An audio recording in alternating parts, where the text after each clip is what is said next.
I didn't sleep much after the photo. It sat on my counter like an accusation. I tried convincing myself it was just another intimidation stunt, some pathetic attempt to scare me off. But the thought of someone creeping around my backyard at night kept replaying in my mind like a broken video loop. By sunrise, I had a plan. Fight paranoia with data.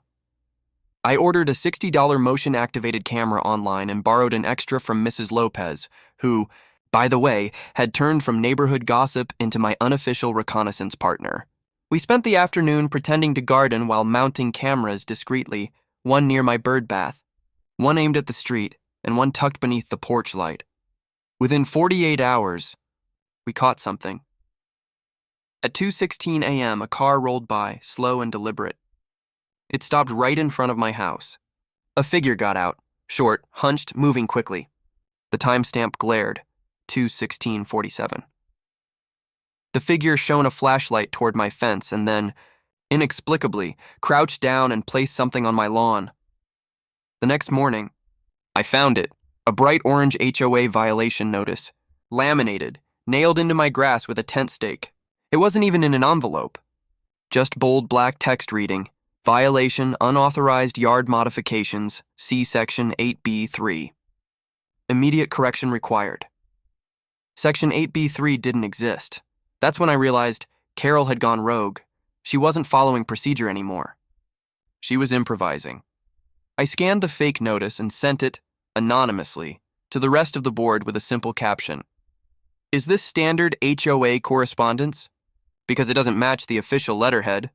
2 hours later, I got a reply. Not from Carol, but from Greg, the HOA's treasurer. No, this isn't official. Please contact me directly. There's been tension at the board level. I'd like to discuss. Interesting. Greg had always been quiet, but rumor was he'd butted heads with Carol before. Something about fund mismanagement during a neighborhood landscaping project. We met at the small cafe near the community entrance, the one with stale muffins and excellent gossip acoustics. Greg looked tired, the kind of tired that comes from dealing with someone like Carol for too long.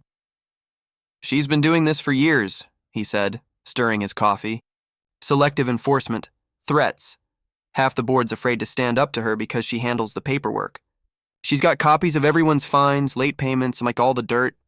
So she's untouchable? I asked. He gave me a slow smile. Not exactly. We just need to prove she's falsifying documents or using HOA funds for personal purposes. That's removal territory. Do you have proof? He slid a small flash drive across the table. I think you might find this enlightening. It felt like a movie. I took the drive home, plugged it in, and watched. Inside were PDF scans of receipts, dozens of them. Landscaping maintenance fees that were suspiciously close to round numbers. Equipment purchases that matched none of the vendors listed in HOA budgets. And one line item that made my jaw drop. Custom garden fountain installation, 1,870. Paid, HOA General Fund. I knew that fountain. It sat right in Carol's front yard, spraying recycled rainwater into a fake marble basin shaped like a swan. This wasn't just petty abuse of power. It was theft, the kind of thing that could get her removed. Fined, even prosecuted. I was tempted to post it immediately. But Greg stopped me. Not yet, he said over the phone. Let's be smart. There's an audit meeting next week. If we show the board first, she won't have time to cover her tracks, so I waited. I played nice. I mowed my grass exactly to regulation height. I even waved to Carol one morning while she was walking her dog. She glared daggers, of course. Then the cameras caught something else, something that made me realize I might have underestimated just how unhinged she'd become.